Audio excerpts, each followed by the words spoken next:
श्रीमद् भागवत महापुराण दशम स्कंद अध्याय 31। श्रीमद् भागवत महापुराण दशम स्कंद 31 अध्याय। गोपियां विरहावेश में गाने लगी, प्यारे तुम्हारे जन्म के कारण वैकुंठ आदि लोकों से भी व्रज की महिमा बढ़ गई है। तभी तो सौंदर्य और मृदुलता की देवी लक्ष्मी जी अपना निवास स्थान वैकुंठ छोड़कर यहाँ नित्य निरंतर निवास करने लगी हैं, इसकी सेवा करने लगी हैं। परंतु प्रियतम देखो, तुम्हारी गोपियां जिन्होंने तुम्हारे चरणों में ही अपने प्राण समर्पित कर रखे हैं, वन वन में भटक कर तुम्हें ढूंढ रही हैं। हमारे प्रेमपूर्ण हृदय के स्वामी, हम तुम्हारी बिना मोल की दासी हैं। तुम शरतकालीन जलाशय में सुंदर से सुंदर सरसिज की कर्णिका के सौंदर्य को चुराने वाले नेत्रों से हमें घायल कर चुके हो। हमारे मनोरथ पूर्ण करने वाले प्राणेश्वर, क्या नेत्रों से मारना वध नहीं है? अस्त्रों से हत्या करना ही वध है। पुरुष शिरों ने यमुना जी के विषैले जल से होने वाली मृत्यु, अजगर के रूप में खाने वाले अघासुर, इंद्र की वर्षा, आंधी, बिजली, दावानल, वृषभासुर और व्योमासुर आदि से एवं भिन्न भिन्न अवसरों पर सब प्रकार के भयों से तुमने बार बार हम लोगों की रक्षा की है। तुम केवल यशोदानंदन ही नहीं हो, समस्त शरीरधारियों के हृदय में रहने वाले उनके साक्षी हो, अंतर्यामी हो।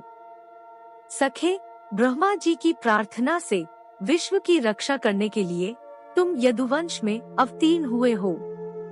अपने प्रेमियों की अभिलाषा पूर्ण करने वालों में अग्रगण्य यदुवंश शिरों में जो लोग जन्म मृत्यु रूप संसार के चक्कर से डरकर तुम्हारे चरणों की शरण ग्रहण करते हैं, उन्हें तुम्हारे करकमल अपनी छत्र छाया में लेकर अभय कर देते हैं।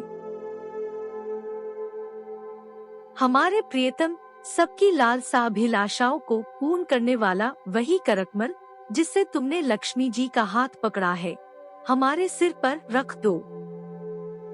ब्रजवासियों के दुख दूर करने वाले वीर शिरोमणि श्याम सुंदर, तुम्हारी मंद मंद मुस्कान की एक उज्जवल रेखा ही तुम्हारे प्रेमीजनों के सारे मानमत को चूर चूर कर देने के लिए पर्याप्त है।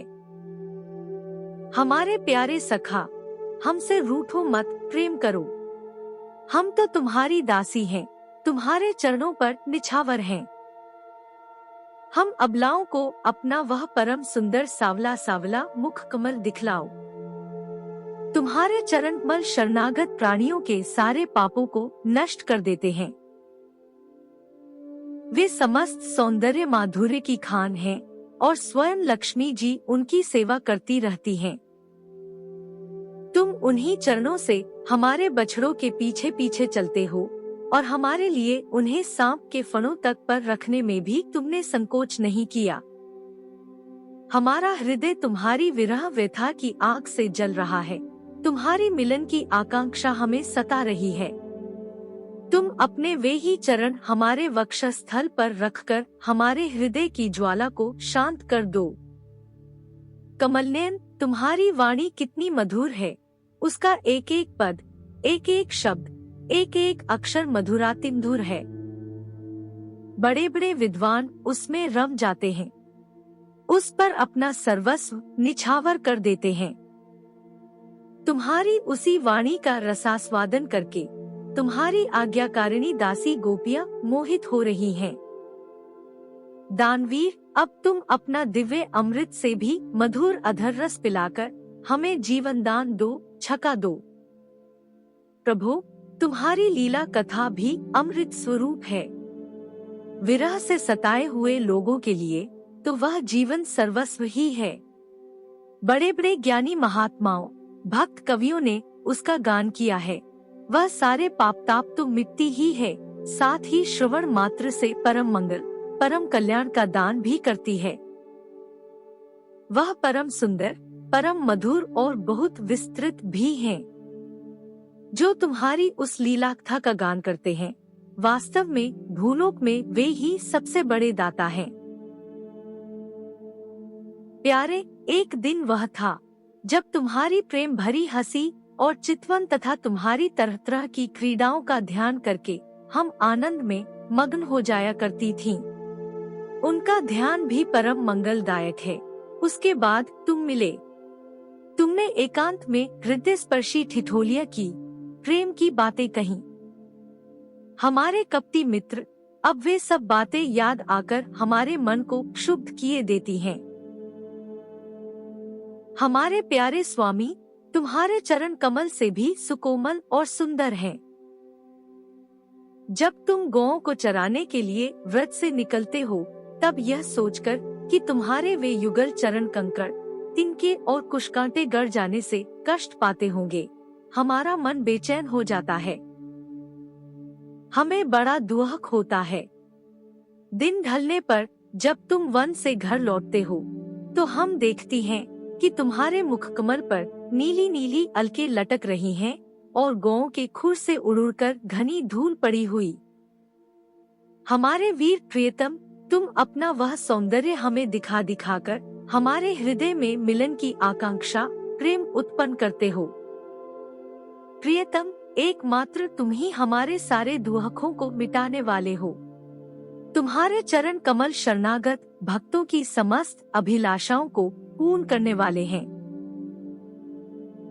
स्वयं लक्ष्मी जी उनकी सेवा करती हैं और पृथ्वी के तो वे भूषण ही हैं। आपत्ति के समय एकमात्र उन्हीं का चिंतन करना उचित है, जिससे सारी आपत्तियां कट जाती हैं। कुंज विहारी, तुम अपने वे परम कल्याण स्वरूप चरण कमल हमारे वक्षस्थल पर रखकर हृदय की व्यथा शांत कर दो। वीर शिरोम ने तुम्हारा अधरामृत मिलन के सुख को, आकांक्षा को बढ़ाने वाला है। वह विरहजन्य समस्त शोक संताप को नष्ट कर देता है। यह गाने वाली बांसुरी भली भांति उसे चूमती रहती है।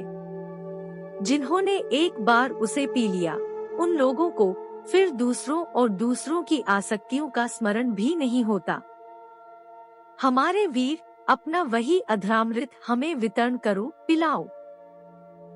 प्यारे, दिन के समय जब तुम वन में विहार करने के लिए जाते हो, तब तुम्हें देखे बिना हमारे लिए एक एक क्षण युग के समान हो जाता है, और जब तुम संध्या के समय लौटते हो तथा घुंघराली अलकों से युक्त तुम्हारा परम सुंदर मुखारविंद हम देखती हैं, उस समय पलकों का गिरना हमारे लिए भार हो जाता है और ऐसा जान पड़ता है कि इन नेत्रों की पलकों को बनाने वाला विधाता मूर्ख है। प्यारे श्याम सुंदर, हम अपने पति पुत्र, भाई बंधु और कुल परिवार का त्याग कर, उनकी इच्छा और आज्ञाओं का उल्लंघन करके तुम्हारे पास आई हैं। हम तुम्हारी एक एक चाल जानती हैं, संकेत समझती हैं और तुम्हारे मधुर गान की गति समझकर उसी से मोहित होकर यहाँ आई हैं। कपटी, इस प्रकार रात्रि के समय आई हुई युवतियों को तुम्हारे सिवा और कौन छोड़ सकता है। प्यारे, एकांत में तुम मिलन की आकांक्षा, प्रेम भाव को जगाने वाली बातें करते थे। ठिठोली करके हमें छेड़ते थे।